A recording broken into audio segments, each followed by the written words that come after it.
Je crois que la Bible est vraie. Je crois que la Bible est vraie. Elle est la parole du Seigneur.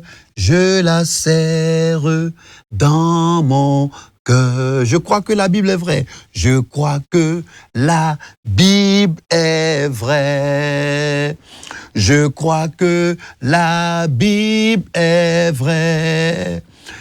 Elle est la parole du Seigneur. Je la serre dans mon cœur. Fidèles téléspectateurs d'Espérance TV et amis de la méditation, je vous salue. Et parce que la Bible est vraie et qu'elle est la parole de Dieu, elle a besoin d'être lue. C'est pour cela que la Ligue pour la lecture de la Bible organise ce camp, donc de la lecture intégrale de la Bible. Alors ce camp aura lieu du dimanche 3 mai jusqu'au samedi 9 mai. Donc du dimanche 3 mai au samedi 9 mai. Et c'est où? C'est à Hébron-Ivoire, c'est-à-dire Assini Mafia. C'est ici en Côte d'Ivoire. Alors Assini Mafia n'est pas très loin d'Abidjan. Et la participation à ce camp, oulala, ce n'est que 50 000 francs seulement pour passer une semaine et surtout pour lire toute la Bible. Je dis bien toute la Bible. Est-ce possible? Oui, c'est possible. Certains l'ont déjà expérimenté ici. Mais aujourd'hui, avant le camp, le camp c'est dans quelques jours, ça commence le 3. Aujourd'hui, nous sommes le mercredi 29 avril. Et le lecteur de la Bible, qui est le manuel de guide de méditation de la Ligue pour la lecture de la Bible, nous propose le passage biblique donc de Jérémie, chapitre 46, du verset 1 jusqu'au verset 12. Seigneur, je te loue et je te bénis. Mon âme est heureuse en ce jour parce que la Bible est vraie. Oh Dieu, la Bible est vraie. Et je sais ta parole dans mon cœur pour ne pas pécher contre toi. Mon Dieu, tu me dis que ta parole est une lampe à mes pieds et une lumière sur mon sentier. Et tu me dis, mais comment vais-je rendre mon sentier pur? Et tu me réponds. Tu dis, c'est en me dirigeant d'après ta parole qui est une lampe à mes pieds. Merci pour cette méditation. Seigneur, je vais méditer avec mes frères, avec mes sœurs, avec les téléspectateurs et même ceux qui nous suivent via d'autres canaux. Seigneur, nous sommes à tes pieds. Nous ne savons rien. Nous voulons apprendre de toi. Merci. Je ne veux être comme un instrument que tu vas utiliser pour enrichir, pour bénir ton peuple, pour exhorter ton peuple et pour m'exhorter moi aussi pour ta parole. Merci au nom de Jésus-Christ. Amen. J'espère donc que vous avez votre Bible. Moi, je vais lire la Bible dans la version Louis II 1910 et vous pouvez avoir une autre version, la version qui vous sied le mieux. Alors, Jérémie 46, verset 1 jusqu'au verset 12. La parole de l'Éternel qui fut adressée à Jérémie le prophète sur les nations, sur l'Égypte, sur l'armée de Pharaon Nécho, roi d'Égypte, qui était près du fleuve de l'Euphrate, à Carchemish, et qui fut battu par Nebuchadnezzar, roi de Babylone, la 4e année de Joachim, fils de Josias, roi de Juda. Préparez le petit et le grand bouclier et marchez au combat. Attelez les chevaux, montez, cavaliers, paraissez avec vos casques, polissez vos lances, revêtez la cuirasse. Que vois-je? Ils ont peur, ils reculent. Leurs vaillants hommes sont battus. Ils fuient sans se retourner. L'épouvante est de toutes parts, dit l'Éternel. que le plus léger ne trouve aucun salut dans la fuite, que le plus vaillant n'échappe pas au septentrion sur les rives de l'Euphrate. Il chancelle, il tombe. Qui est celui qui s'avance comme le Nil et dont les eaux sont agitées comme les torrents? C'est l'Égypte. Elle s'avance comme le Nil et ses eaux sont agitées comme les torrents. Elle dit, je monterai, je couvrirai la terre, je détruirai les villes et leurs habitants. Montez, chevaux, précipitez-vous, chars, qu'ils se montent, les vaillants hommes. Ceux d'Éthiopie et de Pout qui portent le bouclier, et ceux de Loud qui manient et tendent l'arc. Ce jour est au Seigneur, à l'Éternel des armées. C'est un jour de vengeance où il se venge de ses ennemis. L'épée dévore, elle se rassasie, elle s'enivre de leur sang, car il y a des victimes du Seigneur, de l'Éternel des armées. Au pays du septentrion, sur les rives de l'Euphrate. Monte en Galade, prends du baume, vierge, fille de l'Égypte. En vain tu multiplies les remèdes, il n'y a point de guérison pour toi. Et enfin, verset 12, les nations apprennent ta honte et tes cris remplissent la terre, car les guerriers chancellent l'un sur l'autre, ils tombent tous ensemble. Et comme vous le savez, acclamons cette parole, la parole de Dieu, la parole de Dieu. Vous savez que j'aime la parole de Dieu. Alors, le lecteur de la Bible nous pose toujours des questions pour nous amener à méditer la parole de Dieu. Et c'est donc la méthode OIA, observation, interprétation et application. Et pour donc ce 29 avril, 3 questions nous sont posées. Question numéro 1, question numéro 3 et question numéro 7. Dans le développement, nous allons implicitement répondre à ces questions. Je voudrais que nous puissions donner comme titre à cette méditation une puissance sans force. Une puissance sans force. Alors, le contexte de ces 12 versets que nous avons lus, donc de Jérémie 46, parle de quoi? Le pharaon Nécho, roi d'Égypte, il avait tué Josias, roi de Juda. Bon, il avait ensuite emmené captif en Égypte un fils de Josias, Joachab, que le peuple du pays avait choisi pour être roi. Et puis il l'avait remplacé par son frère Jéhoakim. Voilà, j'espère que je prononce bien. Donc, lorsque Nebuchadnezzar a attaqué Juda, Joachim et son peuple ont voulu s'appuyer sur l'Égypte pour échapper à sa main. Donc, l'armée du pharaon paraissait bien en mesure de dominer la Babylone. Elle s'est avancée jusqu'à l'Euphrate, avec des hommes bien équipés et très outillés. Donc, ils sont montés sur des chars. Donc, l'ambition de Pharaon était sans borne. C'était vraiment sans borne. Sa puissance impressionnante, comme le Nil en crue. Alors, Jérémie 46, du verset 1 jusqu'au verset 12, prophétise la défaite écrasante de l'armée égyptienne du pharaon Nécho II, face à Nebuchadnezzar de Babylone ou à Carchemish, sur l'Euphrate. Et ça, c'est en 605 avant Jésus-Christ, donc disons la 4e année de Jéhoakim. Bon, ce passage que nous sommes en train de lire marque le début des oracles de Jérémie, les oracles du prophète Jérémie contre les nations.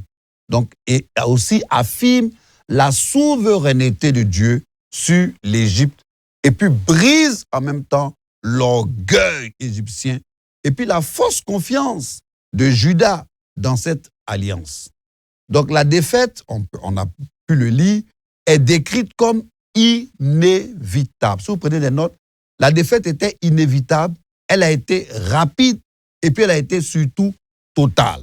Donc défaite inévitable, défaite rapide et défaite totale.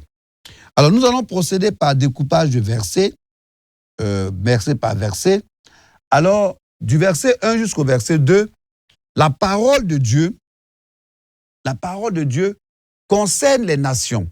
Ici, c'est l'Égypte. La bataille de Carchemish, donc sur l'Euphrate, est historique. Nebuchadnezzar, donc c'est-à-dire Babylone, écrase Pharaon Nécho, c'est-à-dire l'Égypte. Cela marque la fin de la domination égyptienne dans la région au Proche-Orient.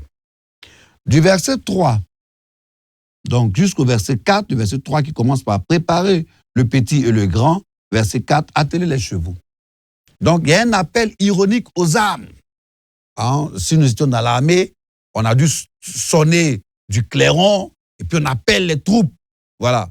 L'Égypte est invitée à préparer ses boucliers. Donc on a dû mettre peut-être tous les tireurs d'élite, on a dû apprêter vraiment tous ceux qui sont adroits. Il y a eu vraiment un appel aux armes. Donc l'Égypte est invitée à préparer ses boucliers, d'atteler les chevaux et cavaliers et de polir les lances. Donc c'est une mise en scène dramatique, n'est-ce pas, de la puissance de ce qui s'apprête à être humilié. Ils ont sorti tous les chars, ils ont sorti vraiment, on va dire, l'artillerie lourde pour montrer leur puissance, pour montrer leur force de frappe. On le voit souvent dans l'armée, quelquefois, on fait juste des défilés pour dire celui qui veut essayer là, c'est même pas la peine. Parce que quelquefois même ils disent que ce qu'ils ont fait sortir là, c'est juste des échantillons, mais ça effraie l'ennemi. Alors du verset 5 jusqu'au verset 6, la défaite inattendue, contre toute attente. Pourquoi l'armée, pourtant forte, recule-t-elle et est-elle terrifiée? On pourrait se demander, cette armée qui a sorti déjà ses chars, les cavaliers, la cavalcade, tout le monde est sorti. Il y a eu peut-être armée de terre, armée de l'air, armée, peut-être même les marins sont sortis, peut-être, qu'est-ce que je sais. En tout cas, tout le monde est sorti pour montrer que il n'y a pas de jeu ici. Mais pourquoi cette armée si forte recule-t-elle et est-elle terrifiée? Elle fuit sans se retourner, selon les versets que nous venons de lire. Mais pourquoi? Parce que Dieu montre que la force militaire, elle est vaine. La force militaire, là, elle est vaine. C'est l'Éternel des armées qui a la force. Montre tous tes chevaux, montre tes forces spéciales, montre tout ce que tu veux. C'est l'Éternel, la force de l'Éternel, l'Éternel des armées. Ici, on voit que la fuite est chaotique. La défaite est inévitable, même pour les plus rapides. On l'a lu ici. C'est-à-dire même que le léger, le plus rapide, là, qui court, même lui, il va connaître une défaite. Les plus rapides, les plus forts, tout le monde va connaître la défaite. Parce que c'est une défaite inévitable. Les vaillants guerriers sont mis en pièces et ne trouvent aucun salut dans la fuite. Waouh! Ça a été chaud, hein? Ça a été vraiment chaud. Et du verset 7 jusqu'au verset 8, l'orgueil de l'Égypte. L'orgueil. Sur quoi t'appuies-tu, toi qui es orgueilleux? Tu t'appuies sur quoi? Sur tes chars? Sur tes chevaux? Sur ton armée? Tu t'appuies sur quoi?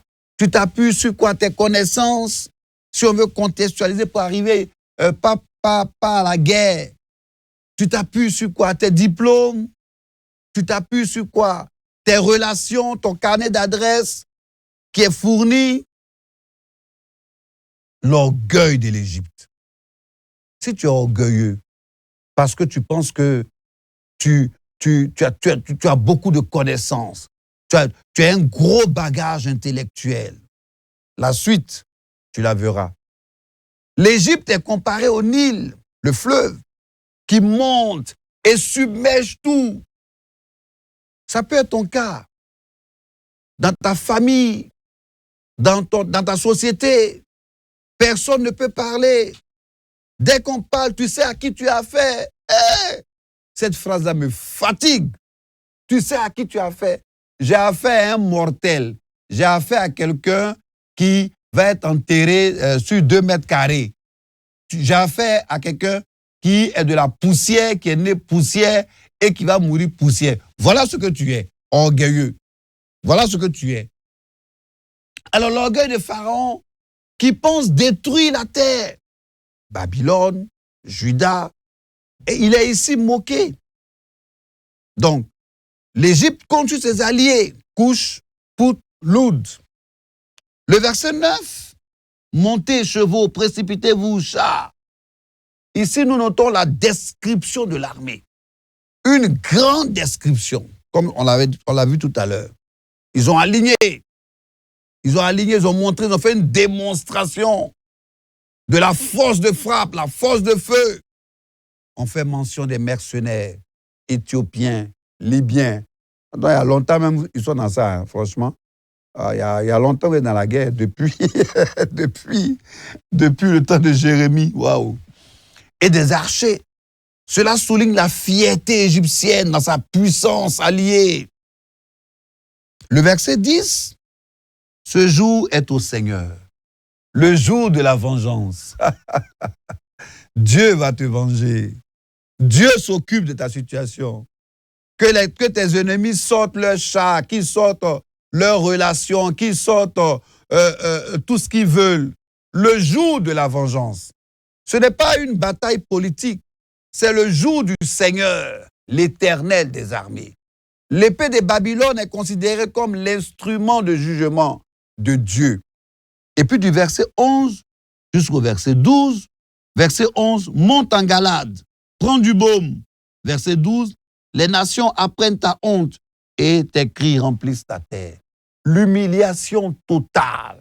L'Égypte est invitée à chercher du baume, hein, pour mettre tout. Mais il n'y a rien. Du baume pour ses blessures. En vain. Sa honte est publique.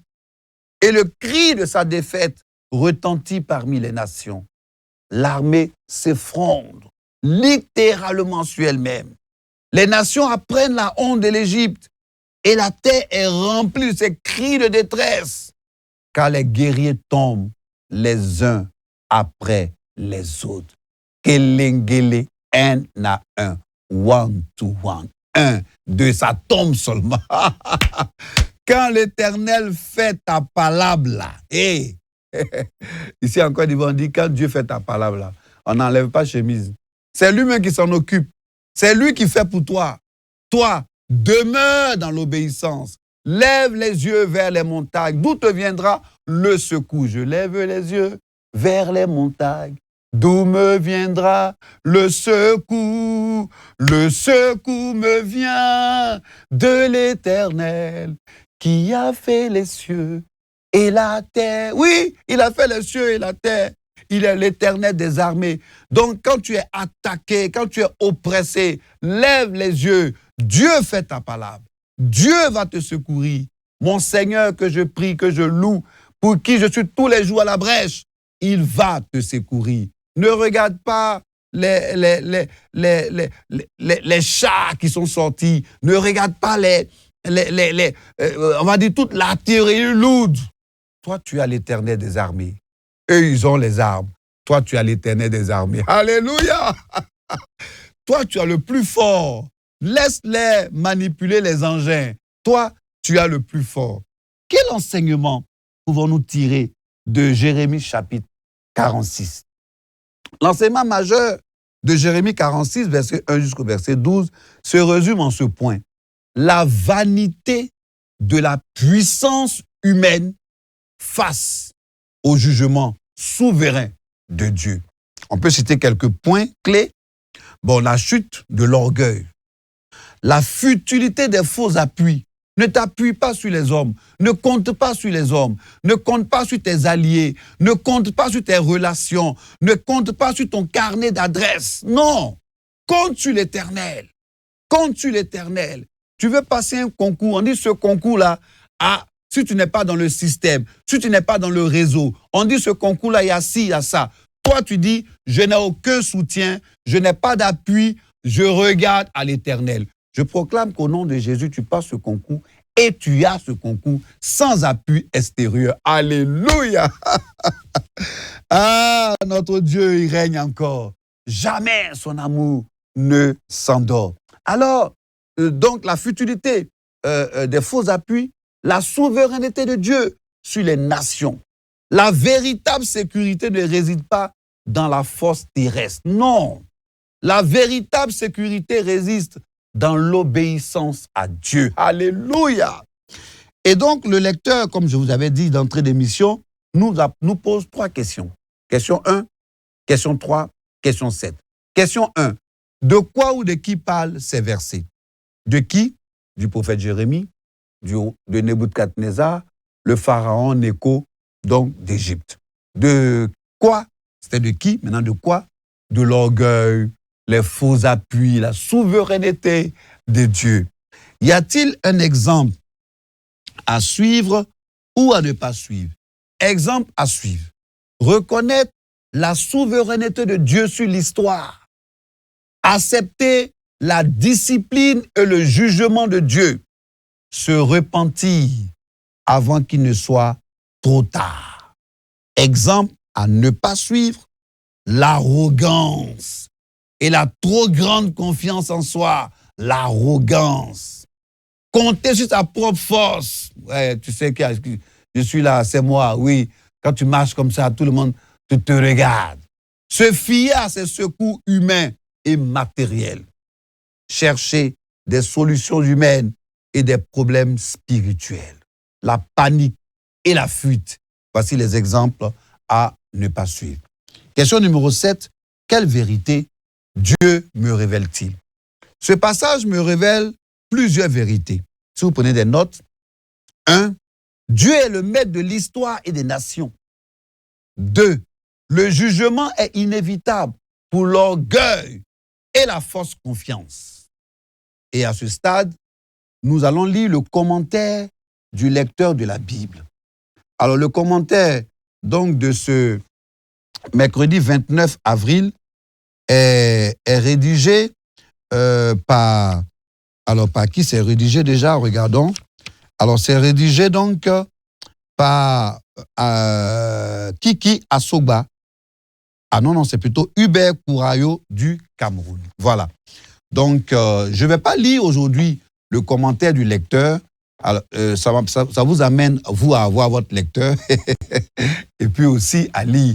Alors, retenez simplement que le commentaire se trouve à la page 54. Seigneur, je te loue et je te bénis.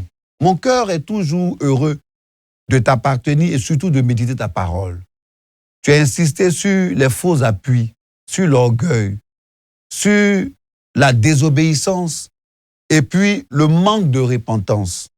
Je te demande pardon, Seigneur, pour ces fois où j'ai compté sur telle relation, sur tel tonton, sur tel appui. Pardonne-moi. Quelquefois, je n'ai pas compté sur toi. Quelquefois, j'ai regardé peut-être à ce que je suis, à ce que j'ai. Je te demande pardon, Seigneur. Nous te demandons pardon, Jésus. Mais maintenant que tu nous enseignes à partir de Jérémie 46, nous voulons regarder qu'à toi seul. Celui-ci peut avoir ses chars, celui-ci peut avoir ses contacts, celui-ci peut avoir ses diplômes, celui-ci peut avoir ci, peut avoir ça. Moi, je n'ai peut-être pas ça, mais moi, j'ai le plus important, c'est-à-dire toi, Jésus-Christ. Merci de nous aider à mettre ces paroles en pratique. Béni sois-tu au nom de Jésus-Christ. Amen. Voilà, en guise de conclusion, donc si vous nous prenez en marche, vous suivez la méditation avec Espérance TV et la Ligue pour la lecture de la Bible. Et nous méditons Jérémie 46, verset 1 jusqu'au verset 12. 3 questions nous ont été posées, ou bien nous sont posées. Question 1, question 3 et question 7. Demandons donc au Seigneur de nous donner le courage et la force de nous humilier. De nous humilier, la force et le courage de nous humilier et de surtout regarder à lui et à lui seul. À demain pour une autre méditation.